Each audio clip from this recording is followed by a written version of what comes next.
What's going on? Welcome back to the channel. So today we're going to talk to you about Palantir. I want to go over some of the current data points, break it down on what just came out on Friday about Palantir, and go over everything else you need to know. But first, make sure to hit that thumbs up, and with that, let's get right to it. So Palantir did go up 5.53% on Friday, 79.15 the low, 85.16 the high. So epic recovery, and in reality it bouncing off of a key support level kind of shows that maybe this might be a nice recovery. So I'm going to go over technicals and stuff near the end of the video, but 105.38 million in volume on Friday, 110.71 million is the average. So you are still seeing a huge amount of institutions paying attention to it, which of course is a fairly good thing. So Friday, we did have a lot of volatility associated to unemployment, and then Powell. Powell honestly did save the market, stating that the economy is doing great, and even though we might not get all that much in rate cuts in the foreseeable future, the economy is doing good. So I think that's kind of what saved the broader market for the most part.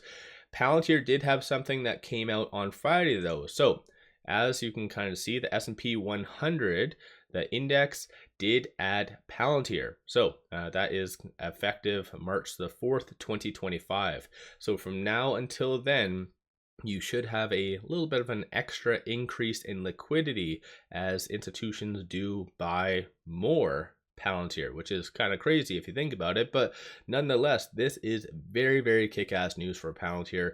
It's an absolute beast of a stock. Very unfortunate that it is down. So over the last 1 month, down 25.39%, and then over the last 5 days alone, down 5.77.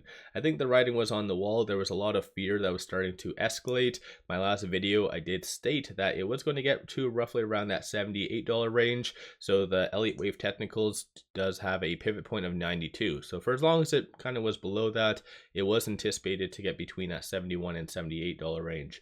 And of course, you never know, given this market now, one tweet, one tariff update, you could see a lot more volatility, but with it bouncing off of a key level on Friday, it goes to show that we might see a little bit more of a recovery. So again, I think the writing was on the wall that there was going to be a pullback. It's unfortunate, but for those of you that did buy the dip with Palantir, give yourself a shout out. It is one hell of a beast of a stock. But quickly going over some other data points, shorts on Friday did return 300,000 shares. So of course, I think they did that because they see a little bit more upside. Palantir's not a squeeze play on a side note, so don't get me wrong, or whatever else. Just bringing this up more so for analysis purposes. 3.28% of the free float is being shorted, works out to be 70.96 million shares.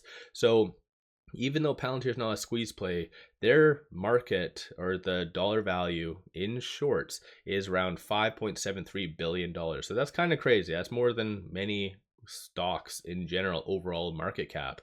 But you do see at the same time some signs of manipulation, but it's clearly not really doing all that much because cost to borrow minimum is negative, so negative 0.07, meaning there's a broker out there physically trying to pay people to short Palantir.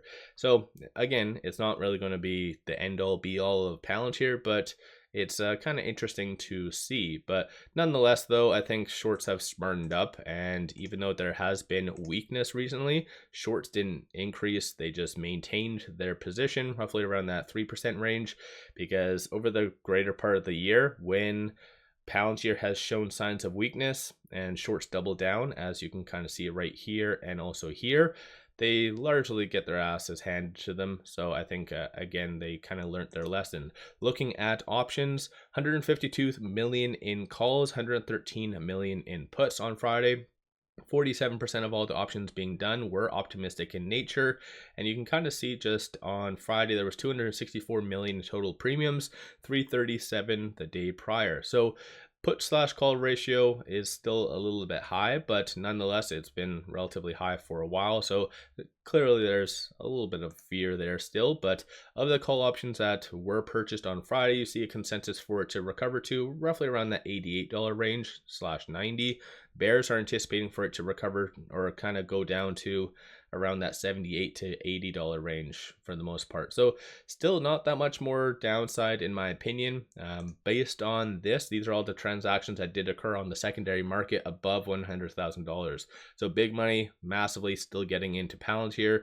Possibly you might see some buying already because of this news right here about their addition into the S&P 100, but maybe not. Again, it's kind of hard to tell why institutions are buying, but you had a lot of big transactions. 17.1 million after hours Friday. So usually after hours Friday, it's quiet, it's crickets, but 1.8 million, 4.6, a lot of big transactions.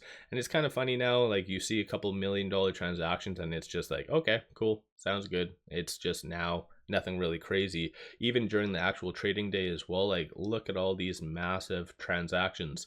So big money definitely was getting into Palantir, and all of that scrolling right there, that was just all after hours activity. So during the trading day, that was a whole nother level. So I think there was roughly around 500 transactions that did occur at least on the secondary market above $100,000. Some key points to watch for with that 84 and change. It is now trading between this pivot and this S1. So 79.70 is going to be a strong support. So even though it did momentarily break below that, I think in general that is going to be maybe the momentary bottom. So we'll just have to wait and see what does come next week. Next week for data points, we have a lot of big ones. So we have CPI, we have JOLTS, and so that in among itself, if positive, could really propel the market to the next level. So we'll just have to wait and see how that does turn out. But flip side, 87.50 and then 95.31 is going to be the next strong target / resistance points. Just based on the options that was done on Friday, there is a good consensus for it to be above this pivot point right here. Like I said, 88 was kind of on the high end. So that might be, like I said, a good momentary short-term recovery. And then dependent on the data points, that could really propel it back into the 90s and higher from there. Aside from all of that fun stuff though, and whatever else, analyst ratings, I'll give you a quick overview of all of that. So there was one done 5 days ago, $120 buy, Wedbush, Daniel Ives, $48 price target. Then you had one 11 days ago, and then 16 days ago initiated coverage, $141. That's Loop Mark, who has a 53% success rating, and that is officially the highest rating for Palantir. So kind of crazy. As a consensus though of all the recent ratings, you have $95.33, and that does represent a 12.27% upside. On the actual chart itself, let's kind of go over this for a second. So on the actual chart, it's been kind of flirting with that right now ALMA. So I have the 50, 100, 200-day moving averages, super trend, ALMA, and stochastic RSI. Given what has happened, it is considered very oversold. So I think that's kind of a good thing. So a good piece of news, you could see a very nice recovery in the foreseeable future. The 50-day moving average is sitting at $87.21. Once again, bullish options are pointing for it to be pretty much around that range. So that's going to be the next key pivot as well for Palantir. So in the past, that's been somewhat the saving grace. So it was tested in January, bounced off of that, and then it trended higher. And that might be actually playing out this time around as well. So let me know your general thoughts on Palantir. Are you a buyer? Are you a seller? What's your general 2 cents on Palantir? And then when it comes down to this, do you think it will add a significant amount of liquidity, or do you think it's just nothing really crazy? So with all that, appreciate all of you watching. Hopefully everyone has an amazing weekend. And then one final thing, pop over to my Patreon to give buy signals on stocks, options, and crypto. Many of them have been absolutely on point and bangers. Definitely worthwhile to pop over there and take a look. With all that, appreciate all of you watching.